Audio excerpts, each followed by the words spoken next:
सनातनी कावड़ लाने को इतना महत्व क्यों देते हैं। सर फिर कहता कि बेटा शिक्षा व्यवस्था भी जरूरी है और धर्म इत्यादि जो हम जितना जानते हैं उतना कर्म करना भी आवश्यक। एक उसमें है भेड़िया जिसकी मैं बात करूंगा, जो नाटक कर रहा है, वो कह रहा है कि कावड़ लाने की क्या जरूरत है। अध्यापक ने ऐसा कहा क्यों? नहीं कहना चाहिए था कि कावड़ लेने मत, नहीं, बिल्कुल नहीं कहना चाहिए था, गलत बात है, गलत बात है, बिल्कुल गलत है। क्योंकि दर्शन करने जा रहा, समाज ने बताया है, देश ने दुनिया ने बताया, कावड़ चढ़ाऊंगा तो मेरा तो उद्धार हो जाएगा। बोलो शिव शंकर कीजिए। मैं पूछना चाहूँगा, इस समय पर जो कावड़ यात्रा चल रही है उसको लेकर प्रश्न चिन्ह खड़े हो रहे हैं। बड़े बड़े विद्वान लोग भी प्रश्न चिन्ह खड़े कर रहे हैं कि सर कावड़ यात्रा लेने मत जाओ, ये गवारों का काम है, क्या है ये व्यवस्था। मैं भारत में जितने हमारे भाई बंधु कावड़ यात्रा कर रहे हैं मैं उनको बहुत बहुत बधाई देता हूँ, क्योंकि आदि शंकराचार्य को उन्होंने शायद नहीं समझा होगा, जाना होगा, लेकिन वो जितना भी जानते हैं उतना वो अपना धर्म का कर्म कर रहे हैं, उसके लिए बहुत बहुत बधाई है। लेकिन इस पूरी व्यवस्था को समझने के लिए आपको थोड़ा समग्रता में बात करनी पड़ेगी, थोड़ा सा विस्तार से चर्चा करनी पड़ेगी। ये आता आदि शंकराचार्य साहब से, किसी ने कोई व्यवस्था शुरू की और उसमें सभी पुण्य आत्माएँ, सभी धार्मिक लोग इकट्ठे होकर के एक स्थान पर चर्चा कर रहे हैं, आपस में ब्रह्म चर्चा करते थे, इस तरीके का कॉन्सेप्ट था। अब जो परस्पर्धा चल रही है कि किसी ने कह दिया कि साहब अरे साहब कावड़ लाने की क्या आवश्यकता है, पढ़ाई करो। एक कोई अध्यापक बोला है ऐसा कि भैया पढ़ाई करो, कावड़ लाने के क्या करोगे, कावड़ क्या होता है। और वो व्यक्ति जो 10-10, 15-15 किलो वजन रख के और जो अपने धर्म को ही मान के कि मेरा तो इसी से पूरा उद्धार हो जाएगा, उसकी भावना देखो।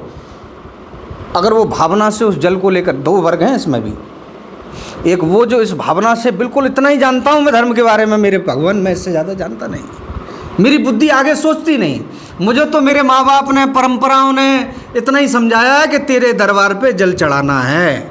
अगर वो इतना ही जानता है और शिद्दत से कर रहा है तो उसकी मनोकामना तो पूरी हो गई, मनोकामना पूरी हो जाएगी, हो गई, कर्म करते ही हो गई, क्योंकि भाव बड़ा विकराल है उसका। प्रभु के दर्शन करने जा रहा, समाज ने बताया है, देश ने दुनिया ने बताया, कावड़ चढ़ाऊंगा तो मेरा तो उद्धार हो जाएगा। बोलो शिव शंकर कीजिए। हो गई। एक उसमें है भेड़िया जिसकी मैं बात करूंगा, जो नाटक कर रहा है, वो कह रहा है कि कावड़ लाने की क्या जरूरत है। वो ये नहीं कह रहा कि बेटा कावड़ तो लाओ, लेकिन बेटा ये डीजे पे नाचिए, बदतमीजी मत करिए भाई, देखिए ये हरकत हमको ठीक नहीं लग रही है। क्यों नहीं कह रहा है ये अध्यापक, इसको आप बात करिए इससे। बिल्कुल उसने सही कहा होगा, पढ़ना जरूरी है, नहीं जरूरी है, क्या है, लेकिन ये क्यों नहीं कहा कि बेटा ये डीजे लगा के रोड पर नाच रहे हो तुम, जो मेरा भाई कावड़ लेकर के वजन उठा के जा रहा है उसके बीच में तुम विरोध कर रहे हो। ये नहीं तरीका ठीक लगा। ये अध्यापक क्यों नहीं बोला, ये मैं पूछ रहा हूँ आपसे, पूछो मुझे, क्यों नहीं बोले आप, पूछे सर, क्यों नहीं पूछा, क्यों नहीं पूछा आपने समाज से कि ये अध्यापक इतना बोल गया, कैसे बोल गया। और बात वो ठीक बोला हो सकता है किसी मायने में, लेकिन ये भी उसे ऐड करना चाहिए था कि कावड़ लाते समय हुड़दंग नाटक की आवश्यकता नहीं होती है, दिल की बात है, आंतरिक बात है। जल लेके जा रहा हूँ प्रभु के दरबार में, अपने राम के, अपने भोले बाबा के समीप जा रहा हूँ, निस्वार्थ बिल्कुल निष्कपट जाऊंगा, बनियान फाड़ दी चलते हुए।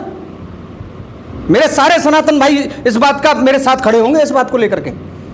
मेरा एक भाई जल लेके जा रहा है 10-10, 20-20 किलो, साहब तुमसे 10 किलो वजन उठते नहीं बनेगा, और उसकी भावनाओं को तुम ठेस पहुंचा रहे हो। पढ़ने जाना है, पढ़ना, पढ़ाई का किसने रोका है।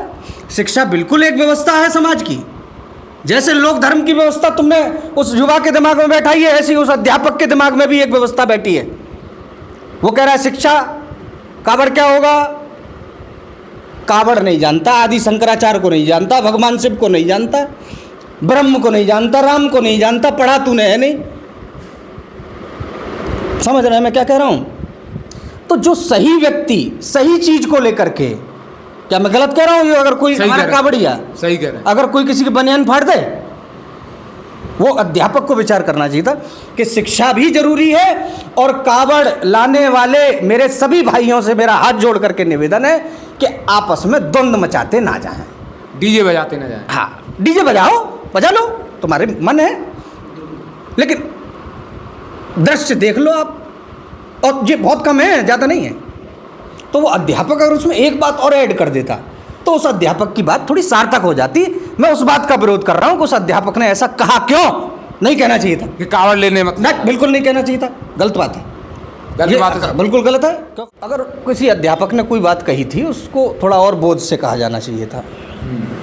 यहाँ परस्पर दो व्यवस्थाएं पैदा हो गई हैं, जैसे एक विरोध करने वाली है, हाँ। एक अपना कार्य करने वाली है, दो व्यवस्थाएं सर। हाँ, और इन दोनों व्यवस्थाओं को ही विचारने की आवश्यकता है। दोनों सोचें कि हम क्या कर रहे हैं, मैं विरोध क्यों कर रहा हूँ और मैं जो कर रहा हूँ और वो क्यों कर रहा है, और ये जो विरोध कर रहा है ये विरोध का कारण क्या है। अगर उसमें दम हो तो फिर बात बनेगी, नहीं तो बात नहीं बनेगी। हवा का झोंका है, आया गया, विरोधी भी गया, विरोध करने वाला भी गया, जो था वो रहेगा। दोनों रह गए। जो सदा से था सदा तक है वही रह जाएगा। ना तुम्हारा विरोधी बचना है, ना विरोध करने वाला बचना है, और दोस्त ना हम और आप बचने हैं, सब चले जाएंगे, सब चले जाएंगे। इसलिए तो सही बात करो, तमीज की बात करो। तुम यह परमानेंट रहने नहीं आए, अस्तित्व को जानो। मुझे एक गीत याद आ रहा है कि आदत बुरी सुधार लो, हो गया भजन, कबीर का भजन हो गया। आदतें बुरी सुधार लो, भजन हो गया। अब बताओ, अब भजन करने वाले को तो मेरी बात बहुत बुरी लगेगी। वो कहेगा अब मैं कीर्तन से मैंने कर रहा, तू चिमटा बजा मैं नाचूंगा, तू नहीं जानता अभी मैंने क्या कहा, तू ताल थपली पे दे मैं धड़ाधड़ नाचूंगा। फिर मुझे ऐसे बोलना पड़ेगा, घाघरा लिपस्टिक लगा के नाचूंगा। लेकिन इस कबीर की बात का भी वजन कम नहीं होने दूंगा कि आदत बुरी सुधार लो, हो गया भजन। और भजन वाला कह रहा है अरे साहब जी हमारा विरोधी है, पागल है तू बात नहीं समझ रहा है मेरे दोस्त। ऐसी वो जो अध्यापक बात कह रहा है उसकी बात हम नहीं समझ रहे, इसलिए मैं कह रहा हूँ वो अध्यापक पागल है। अध्यापक पागल है, हाँ, क्योंकि उसने पूरी बात नहीं कही। उस मायने में पागल नहीं, थोड़ा और बोल देता है। कावड़ क्या है, आदि शंकराचार्य क्या हैं, कावड़ की व्यवस्था कहाँ से प्रारंभ हुई बच्चों, कावड़ क्यों लाई जाती है, सनातनी कावड़ लाने को इतना महत्व क्यों देते हैं। सर फिर कहता कि बेटा शिक्षा व्यवस्था भी जरूरी है और धर्म इत्यादि जो हम जितना जानते हैं उतना कर्म करना भी आवश्यक है। अरे भैया मैं इतना ही जानता हूँ कि मंदिर में दीपक जलाना, उससे आगे मुझे किसी ने बोध नहीं दिया। हाँ, जानने की इच्छा रखता हूँ। जो इतना जानता है कि दीपक जलाना जरूरी है वो इतना भी जानता है कि अब मुझे आगे जानना और समझना भी उतना ही जरूरी है। जब मेरे अंदर एक निरंतरता इस बात की है कि मैं मंदिर में खड़े होकर के दीपक जलाता हूँ, तो कभी दीपक जलाते जलाते मेरे अंदर एक ये भी विचार आएगा कि अब इससे आगे भी तो कुछ होगा। दीपक तो मैं जला ही रहा हूँ, अब मेरे हृदय में मन में भी कभी दीपक जल जाए, आ जाएगा विचार कभी। इसीलिए दीपक जला रहा है वो। और ये गलत कह रहा है कि पढ़ाओ, पढ़ाई एकदम विषय दूसरा है।